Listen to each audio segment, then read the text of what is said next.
Hello बच्चों. Now we are heading towards the end of the topic heredity and evolution, and this lecture I will be discussing with the rest part of the topic evolution, subtopic evolution, and the in-text questions which are left and the questions which are given in the last of the chapter. So first I will discuss with the two more points left in this chapter. And before dealing with these two more points, I would like to discuss a very little about the molecular phylogeny. So what is molecular phylogeny? Phylogeny क्या होती है? Phylogeny is the branch of science which deals with the evolutionary relationship of the organism, and molecular biology, molecular phylogeny, it is the branch of phylogeny that analyzes genetics and hereditary molecular differences predominantly in the DNA sequences. DNA sequences को analyze किया जाता है to gain information on an organism's evolutionary relationship. तो molecular phylogeny में क्या होता है कि जो कोई ऑर्गेनिज्म है उसके हमें फाइलोजेनी जाननी है, तो उसके लिए हम क्या करते हैं, उसके डीएनए सीक्वेंस को एनालाइज करते हैं. ठीक है, डीएनए सीक्वेंसेस को एनालाइज करते हैं just to gain the information to know its molecular to its evolutionary relationship with the other organisms. तो उसके लिए क्या होगा, अदर ऑर्गेनिज्म जिससे कि हमें इवोल्यूशनरी रिलेशनशिप देखना है उनके भी डीएनए सीक्वेंसेस को एनालाइज करते हैं. So this branch of the phylogeny is known as the molecular phylogeny. So you please write the information that it is the branch of phylogeny. This molecular phylogeny, it is the branch of phylogeny. Phylogeny आपको पता है, which deals with the study of the evolutionary relationship of the organism. तो branch of phylogeny that analyzes genetics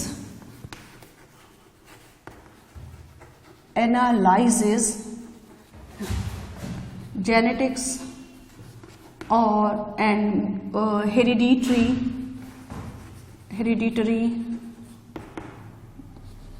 molecular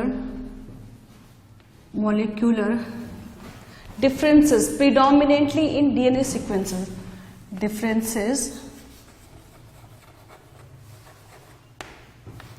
predominantly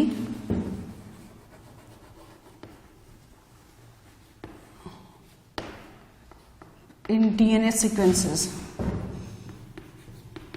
जिन भी दो organism की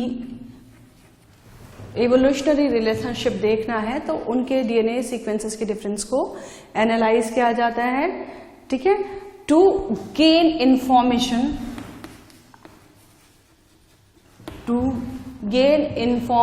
on an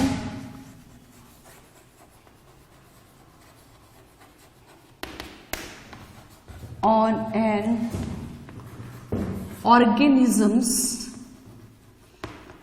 evolutionary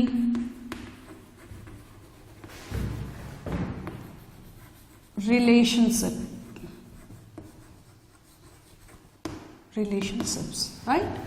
So this is molecular phylogeny. The term phylogeny आपको याद होगा, हमने इसको बहुत डिटेल में डिस्कस किया था. From this analysis it is possible to determine the process by which diversity among the species, among the organism has been achieved. इस process से क्या होगा, by this analysis we can know about the process by which the diversity among the species has been achieved. Now the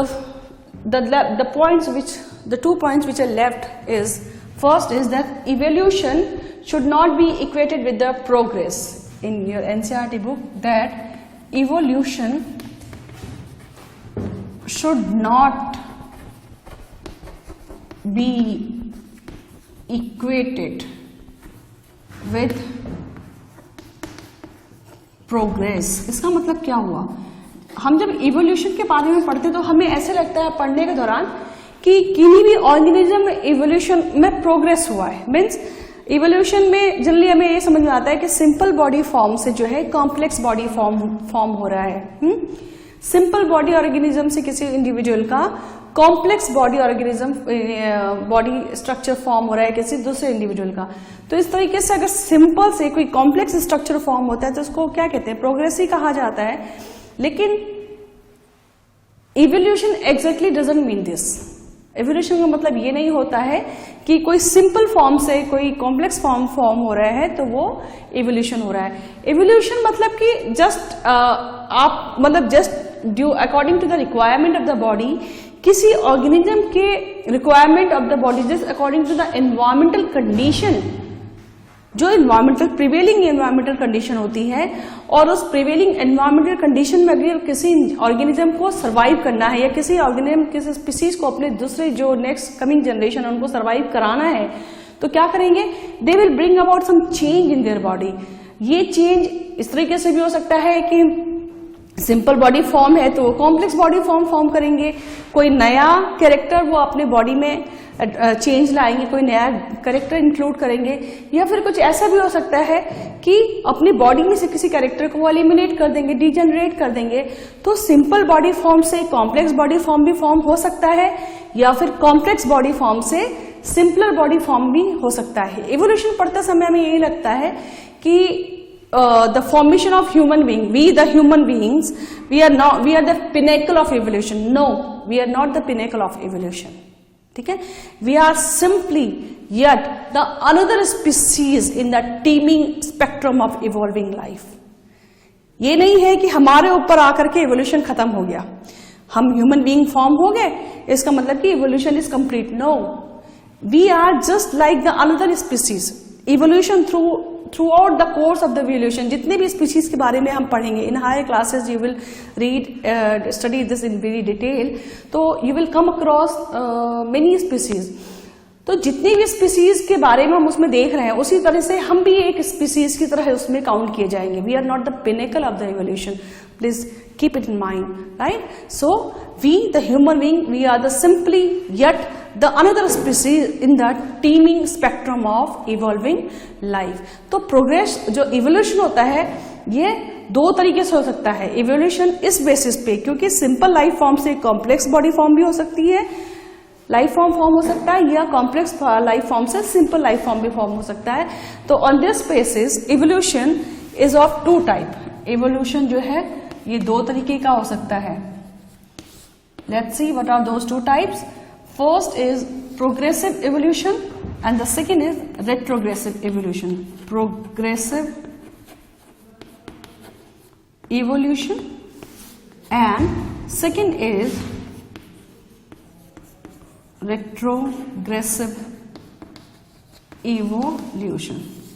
progressive evolution में क्या होगा, जब किसी simple body organisation और सिंपल लाइफ फॉर्म से कोई कॉम्प्लेक्स लाइफ फॉर्म होगा, then it will be known as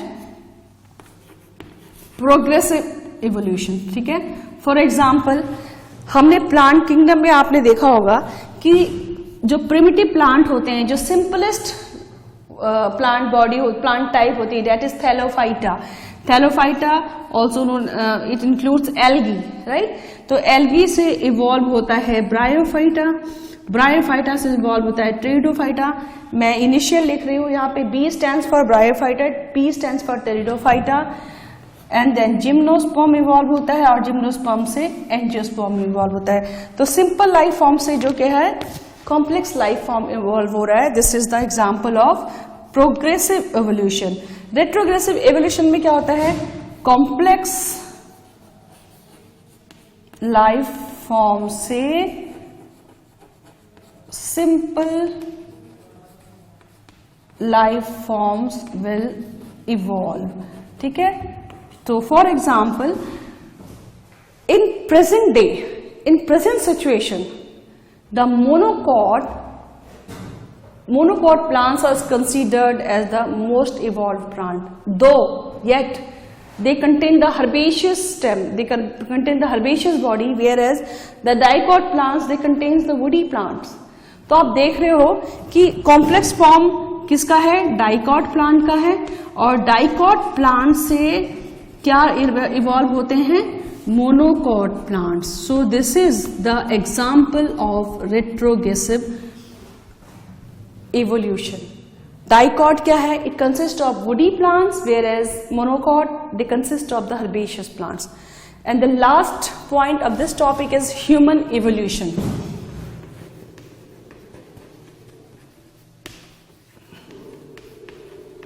This is very interesting topic. There is a separate branch of the biology which deals with the human evolution, and that branch of the biology is known as the anthropology. The branch of the biology which deals with the study of human evolution and culture is known as the anthropology. Very interesting branch, anthropology. So this is the branch of the biology which deals with the study of human evolution and culture. Evolution and culture. ठीक है? And the sequential arrangement of the species in classification is known as the genealogy. In evolution is known as the genealogy. जो भी species है इनका sequential arrangement जो होगा that is done under the branch genealogy. Now in this branch anthropology, we need not to discuss it in detail, very detail here. So here just I am going to tell you about the human ancestry, how the humans are kahan for the first time, where they are formed, where they are originated, and from that place how they are migrated to the other place. So for the first time सबसे पहले जो humans का हमें fossil मिला था that we obtain in Africa. तो सबसे पहले ये माना जाता है कि ह्यूमन बींग्स कहाँ इवॉल्व हुए, कहाँ पे ओरिजिनेट हुए? In the region of Africa. ठीक है, यहाँ पे सबसे पहले फर्स्ट ह्यूमन बींग जो है प्रेजेंट हुए, फर्स्ट ह्यूमन. अब यहां से क्या हुआ? अब जितने भी ह्यूमंस थे, some are left in Africa and some are migrated to the other area. So suppose this is the Africa where the first humans originated. ठीक है, फिर यहाँ से some stayed back in the Africa and some are migrated to the other parts of the world, of the other parts of the earth. तो हम देखते हैं कहाँ कहाँ migrate हुए. From Africa some humans they migrated to the West Asia, then they migrated to Central Asia. These are the different regions, these are the different parts of the world, of the earth where they migrated. Then Southern Asia,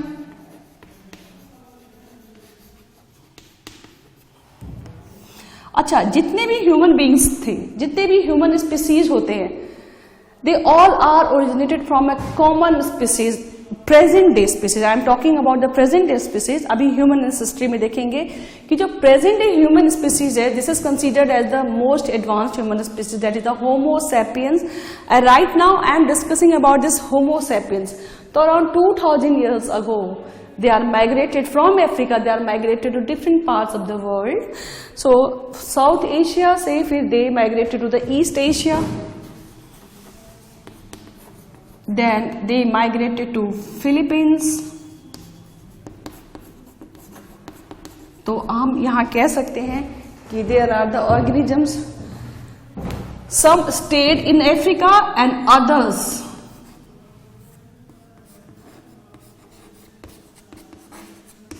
migrated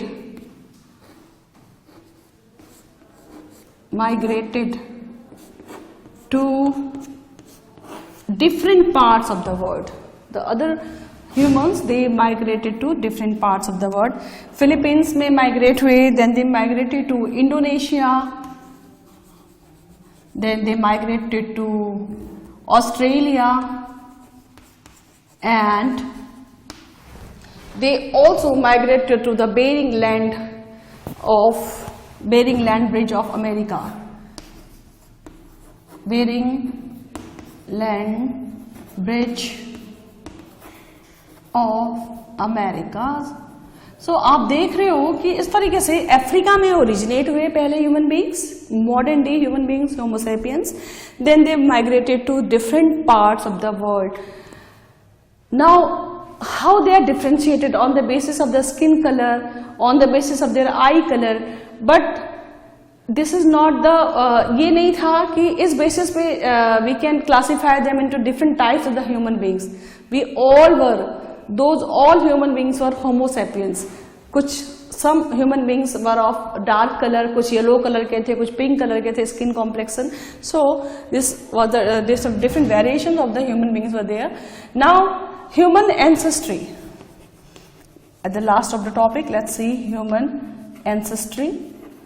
तो सबसे पहले humans were arise, human जो सबसे पहला human का ancestor माना जाता है, that is considered as the tree shrews. तो let's see the human ancestry, tree shrews, then tree shrews से आया prosimians. Prosimians are also known as early anthropoids, prosimians, right, they are also known as early anthropoids. Then dryopithecus, आप जब anthropology detail में पढ़ेंगे तो आपको various type of human evolution देखने को मिलेगा। एंड ड्रायोपिथेकस से इवॉल्व हुए रामापिथेकस, ठीक है, रामापिथेकस से इवॉल्व हुआ Australopithecus, Australopithecus, then Homo habilis, Homo erectus. Now H stands for Homo, genus, Homo habilis. Habilis is the species, old. Then Homo erectus. Then Homo neanderthalensis. Homo neanderthalensis, ठीक है। होमो neanderthalensis के बाद फिर Cro-Magnon and then modern day human species that is homo sapiens, फिर Cro-Magnon and at last homo sapiens. Homo sapiens, we are the homo sapiens. So this is all about the topic heredity and evolution. Next I am going to discuss with the in-text question and the exercise of this topic. Thank you. अब हम in-text questions, जो बचे हुए in-text questions इस topic उसको discuss करते हैं। मैंने कुछ in-text क्वेश्चन पहले डिस्कस कर लिया था, ठीक है। तो पेज नंबर 156 पे कुछ in-text questions हैं। पहला है कि give an example of characteristics being used to determine how close two species are in evolutionary terms, ठीक है। तो बड़ा अच्छा एग्जाम्पल हमने डिस्कस किया था ट्रेसिंग इवोल्यूशनरी रिलेशनशिप के दौरान, उसमें हमने होमोलोगस ऑर्गन्स के बारे में डिस्कस किया था, ठीक है। So the four limbs of human and the wings of the birds,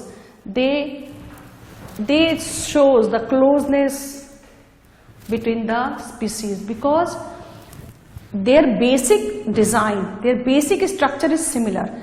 Four limbs, तो आंसर अगर हमें लिखना होगा तो कौन कौन से हैं एग्जाम्पल, एक तो है फोर लिम्स ऑफ ह्यूमंस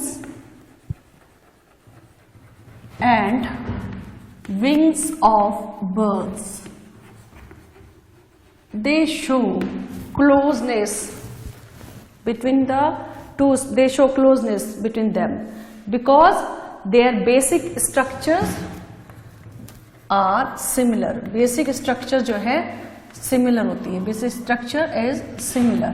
क्या होता है basic structure में? जो four limb of humans होता है, that is made up of humerus, radio ulna and then carpels, and the same structure is present in the wings of the birds also. right?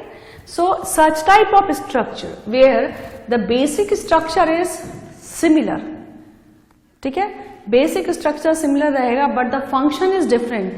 Birds क्या करते हैं, they use their wings to fly, लेकिन हम अपने हाथ को fly करने के लिए यूज नहीं करते. तो our function, so the basic structure is different, basic structure is same but the function is different.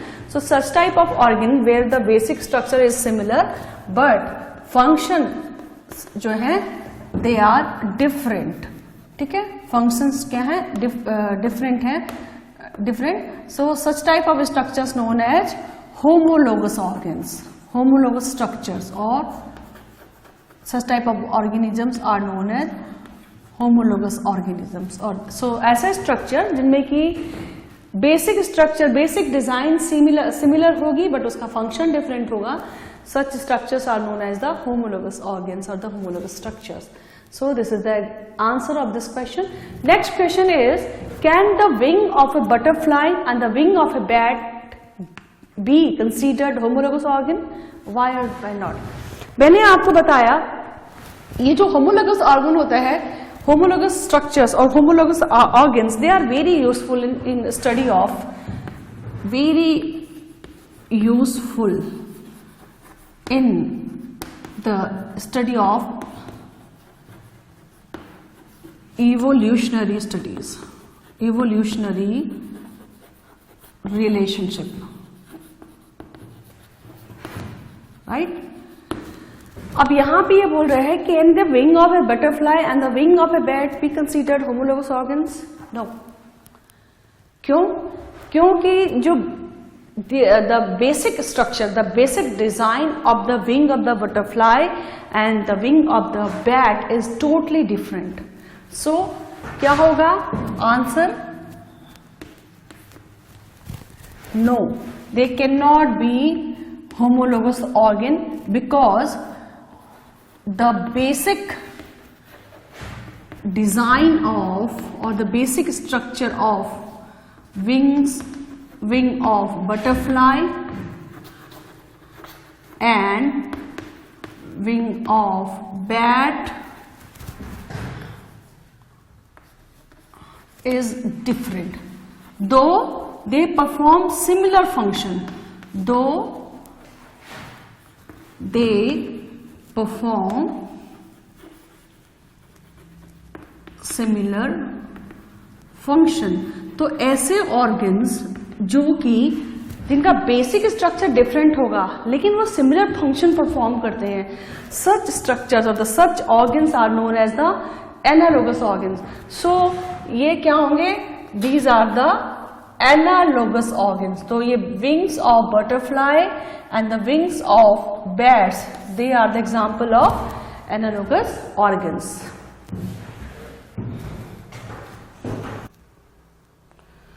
Now the next question is, what are fossils and what do they tell us about the process of evolution? Fossils क्या होते हैं? Fossils are the dead remains of plants or animals. Sometimes क्या होता है कि कोई भी organism जब उसकी डेथ होती है तो जनरली क्या होता है, उसको डिकम्पोज हो जाना चाहिए, बट कभी कभी क्या होता है, environment does not allow, every once in a while environment does not allow it to decompose completely. Some part of the organism left, or some part of the plant or the animal left behind, and this leaves an impression at, like for example, जैसे कि कोई dead insect है, उसकी death हो गई तो वो क्या होगा, सब मैंने बताया था आपको लेक्चर के दौरान भी कि आप अगर वो इंसेक्ट किसी हॉट मड में गिर गया तो क्या होगा, due to its weight, hot mud है वो फ्लेक्सिबल, वो बहुत easily it can get the impression of the insect in that mud. और जब ये हार्डन होगा, जब ये कूल डाउन होगा तो ये हार्डन हो जाएगा and in this way it will retain the impression of the insect. So this the traces left behind, the traces, these are the traces which are left behind, they are known as the fossils. So what are the fossils? Fossils are the dead remains of the fossils, they are the dead remains of plants और animals. खाली ये dead remains के form में नहीं होता, it may be in the form of the impressions also. ठीक है, impressions के फॉर्म में भी रहता है. नेक्स्ट क्वेश्चन पूछा है what do they tell us about the process of evolution. तो पहला तो they tell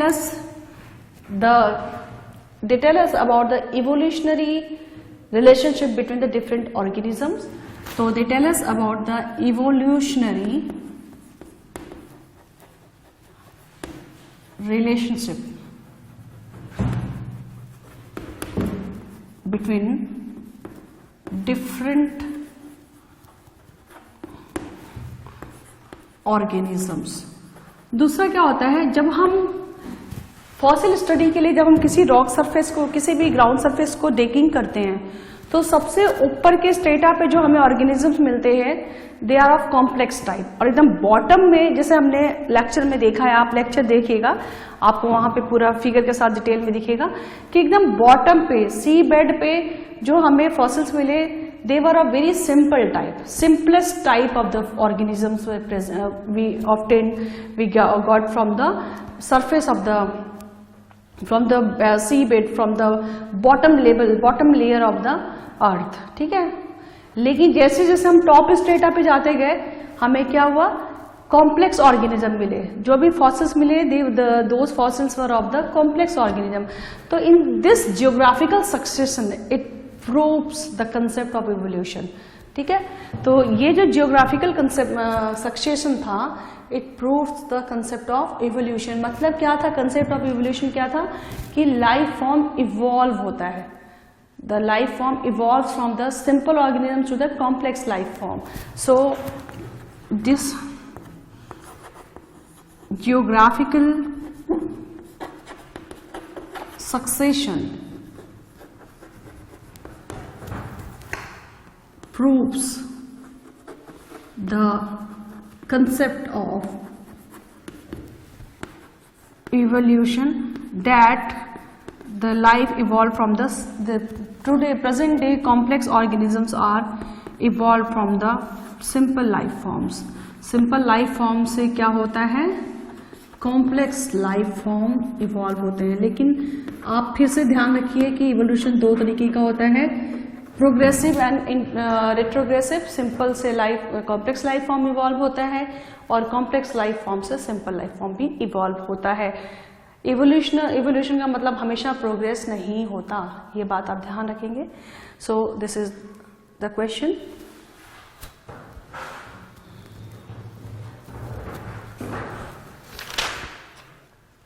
The next question is that why are human beings look so different from each other in terms of size, color and looks said to belong to the same species.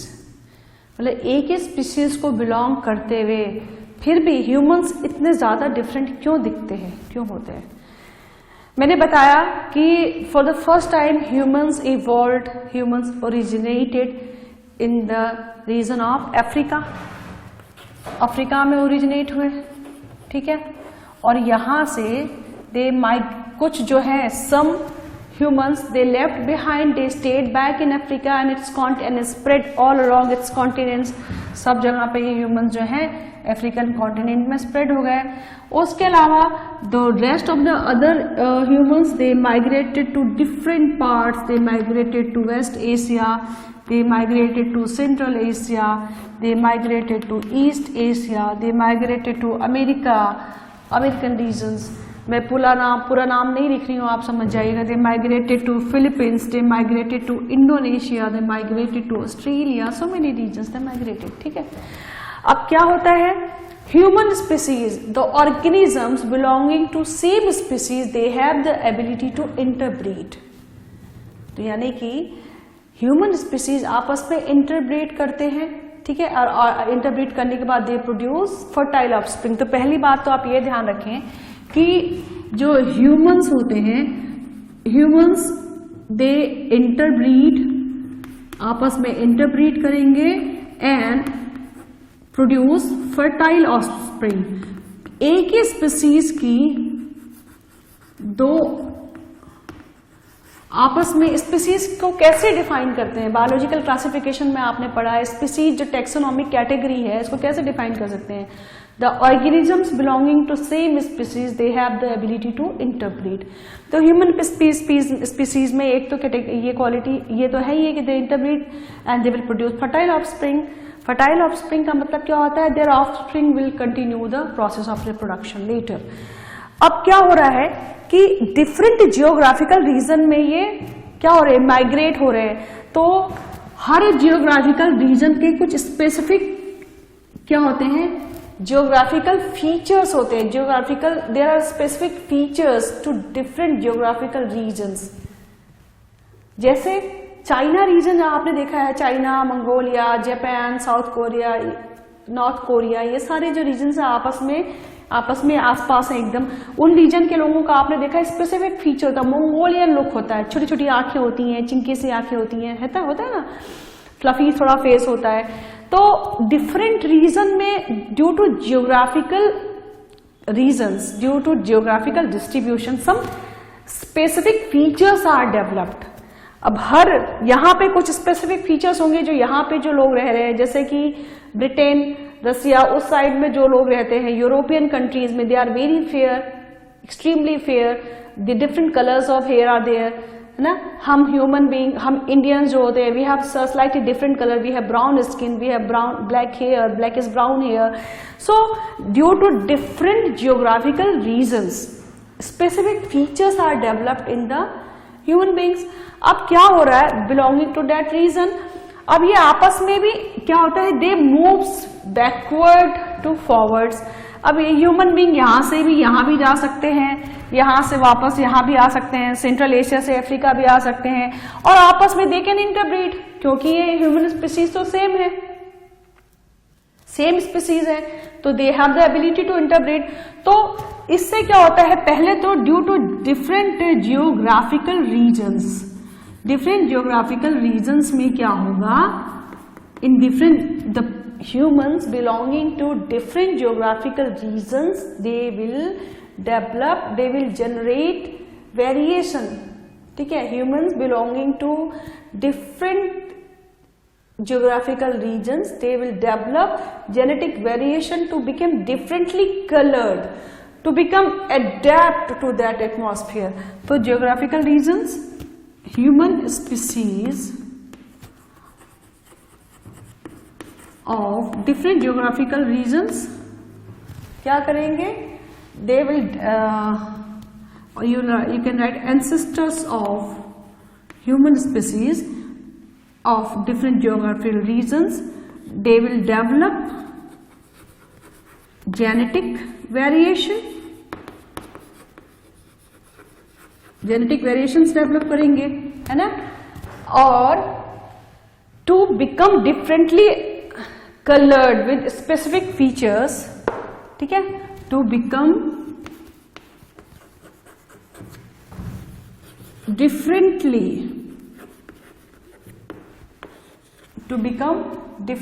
colored with specific features.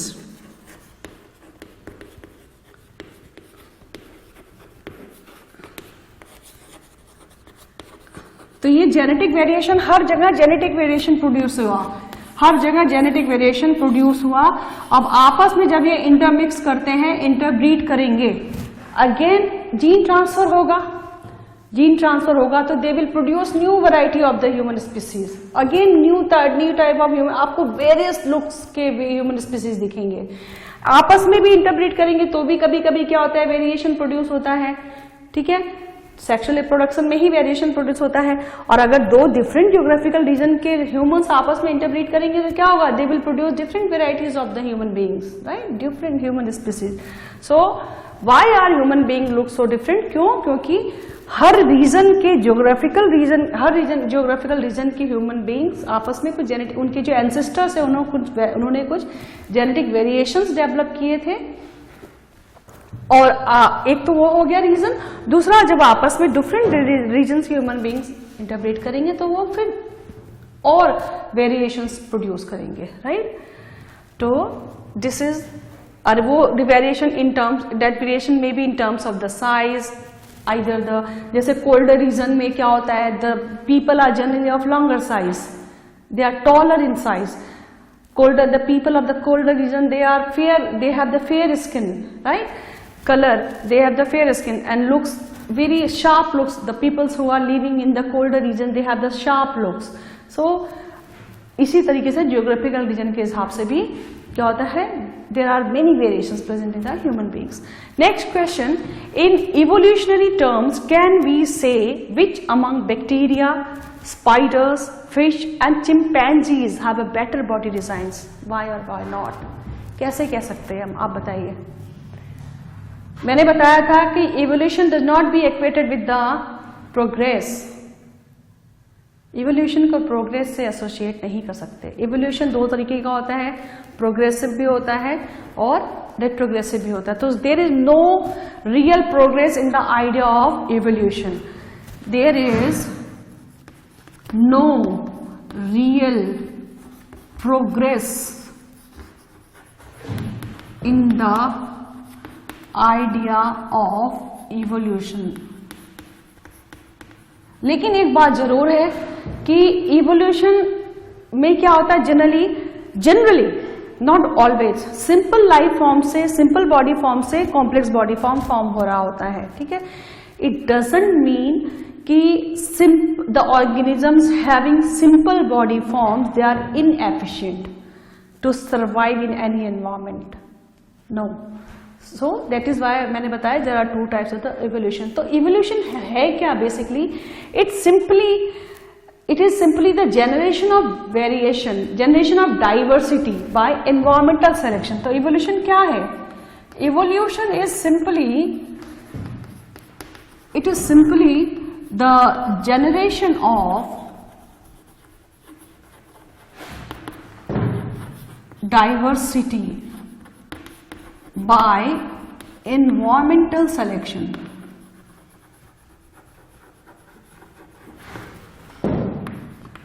And genetic drift also, genetic drift के through भी environmental selection होता है, ठीक है. So the only major trend in evolution is that more and more complex body designs have emerged over time. ये जरूर है, ठीक है. तो क्या होता है, over the time more and more complex body designs have emerged, ठीक है. लेकिन इसका मतलब ये नहीं हुआ, but it doesn't mean कि it doesn't mean that simpler life forms are, the organisms having simpler life forms are inefficient. क्यों? क्योंकि they have the ability to survive in that prevailing environment there where they are living, जहाँ पे वो where they are surviving, right? एक बड़ा अच्छा example हम ले सकते हैं बैक्टीरिया का. बैक्टीरिया क्या होता है, it has very simpler life form, बहुत ही simple life body इसकी body होती है, but it survives in present day also, in present condition also, जबकि bacteria it belongs to the kingdom Monera, एकदम अर्लीस्ट लाइफ फॉर्म है ये, लेकिन it is still surviving in the present condition. It means कि it has the efficiency to survive in all the type of atmosphere. तो it is the bacteria which survives in the most inhospitable habitats. Inhospitable habitat क्या होता है, hot springs, एकदम गर्म पानी है, गर्म पानी में कैन बी सर्वाइव. कहीं गर्म पानी का स्रोत हो, सोर्स हो, कहीं तालाब हो, कुआं हो, गर्म पानी के तालाब में आपको डाल दिया जाए कि आप सर्वाइव कर सकते हो? नहीं. कोई एनिमल सर्वाइव कर सकता है? I don't think so. Very hot water, the temperature जिसका temperature around more than 80 degree Celsius हो सकता है, ठीक है, 90 डिग्री सेल्सियस. तो but it is the bacteria. Some bacterias are there which can survive in the hot springs. Some bacteria are there which can survive in the ice cold water of Antarctica. We can not survive, but it is the bacteria जिसका कि simple life form होता है.